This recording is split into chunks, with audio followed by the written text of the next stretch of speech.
धनबाद के खिलाड़ियों का बनकर तैयार हुआ अपना खेल मैदान। 15 साल से लंबे अंतराल के बाद मेगा स्पोर्ट्स कॉम्प्लेक्स स्टेडियम तैयार, खिलाड़ियों में उत्साह। धनबाद जिले के खिलाड़ियों का सपना सच हो गया है। खिलाड़ियों को अब अपना खेल मैदान मिल गया है। हालांकि खेल मैदान को पूरा होने में 15 साल का लंबा समय लग गया, लेकिन अब खेल मैदान बनकर पूर्ण रूप से तैयार हो गया है। जल्दी यह जिला प्रशासन को सौंपने की तैयारी की जा रही है।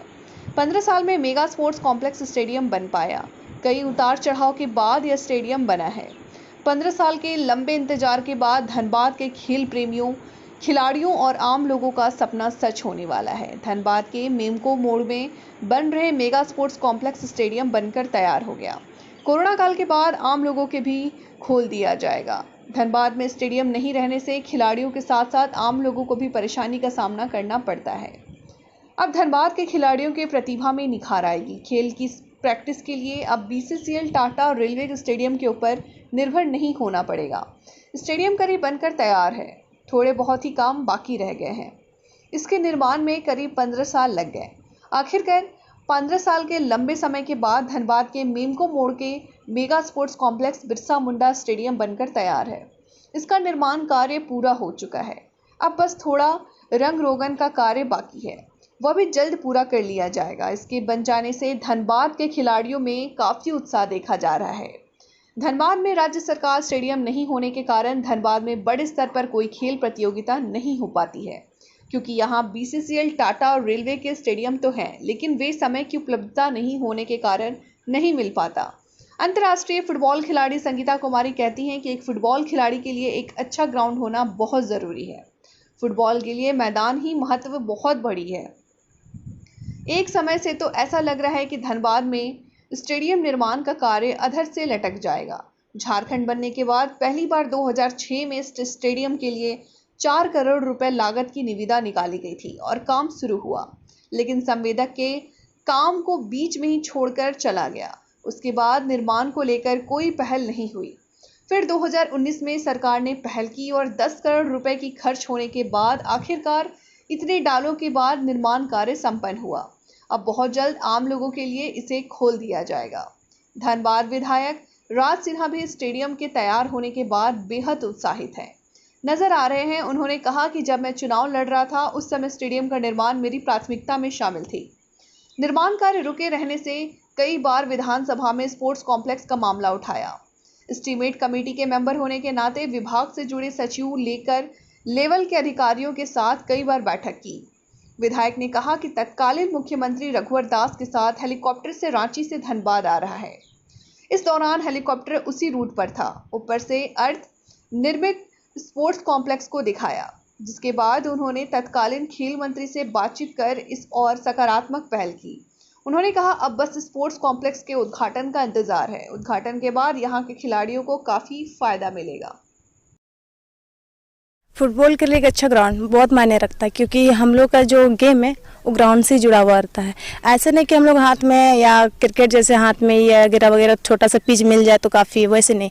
हम लोग का पूरा जितना भी खेलने का होता है, प्रैक्टिस का होता है, मैच होता है, कुछ भी मतलब जितना फुटबॉल सेशन में होता है वो ग्राउंड से जुड़े हुए होता है। इसलिए हम लोग एक फुटबॉल स्पोर्ट्स के लिए ग्राउंड होना बहुत ज़रूरी है, बहुत मायने रखता है। सरकार ने तो जो स्टेडियम बनाने का निर्णय लिया था तो बहुत अच्छी बात है, लेकिन इतना टाइम लगना वो हम थोड़ा सा खटक रहा है, क्योंकि अगर इतना टाइम इससे जल्दी बन जाता तो यहाँ जितने सारे प्लेयर हैं उनके लिए एक अच्छा ग्राउंड होता। फिर हम लोग का यहाँ जो मैच होता है उसके लिए हम लोग ना BCCL के पास जाना पड़ता, ना किसी और कंपनी का ग्राउंड लेना पड़ता। अपना ग्राउंड एसोसिएशन का होता तो बहुत अच्छी बात होती, और फिर हम लोग को यहाँ प्रैक्टिस का और गेम का उससे दिक्कत नहीं होता।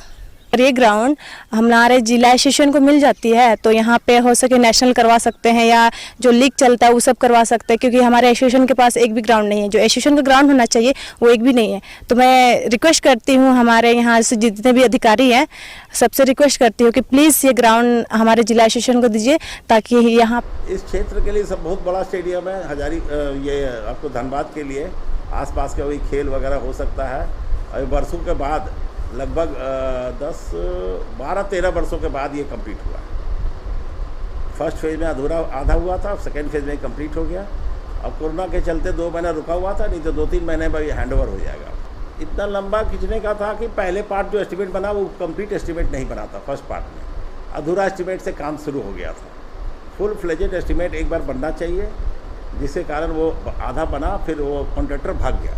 एस्टिमेट तो बना, जो भी बना था, लेकिन कॉन्ट्रैक्टर ही भाग गया, डिले कर रहा था, तो उसको डिबार कर दिया गया।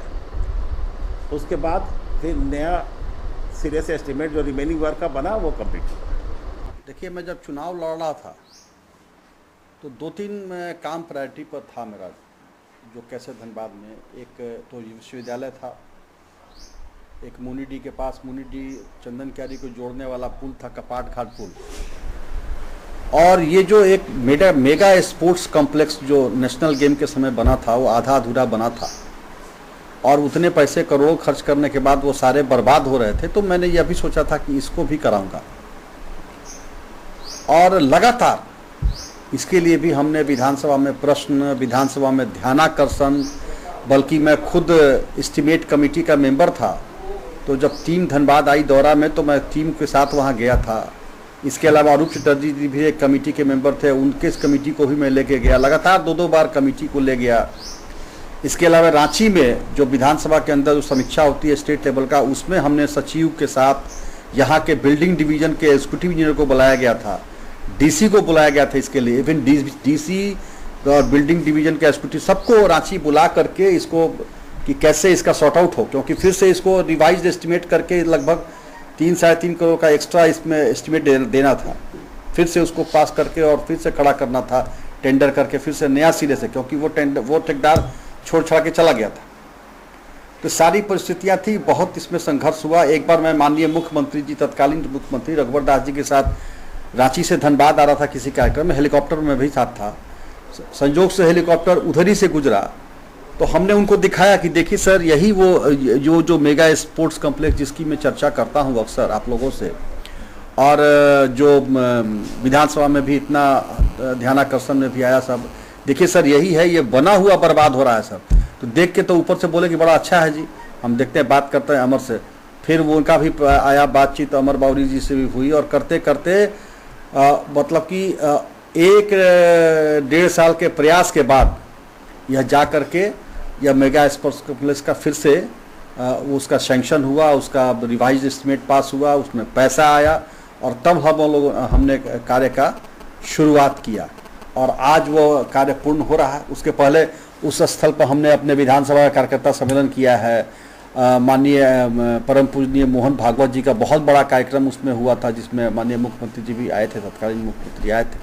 तो वो शुरू से वो उसको हमने टारगेट किया हुआ था, और आज वो लगभग पूर्ण हो चुका है, उद्घाटन के इंतजार में है, थोड़ा कोरोना ना खत्म हो तो उसको नहीं। एक भी धनबाद में कोई ऐसा खेल का एक स्टेडियम नहीं था, और वो तो इतना अच्छा बना हुआ था, उसमें track, football ground, dressing room, common room, सब कुछ उसमें है, तो बहुत अच्छा था, और इससे धनबाद के खिलाड़ियों को बहुत फायदा होगा।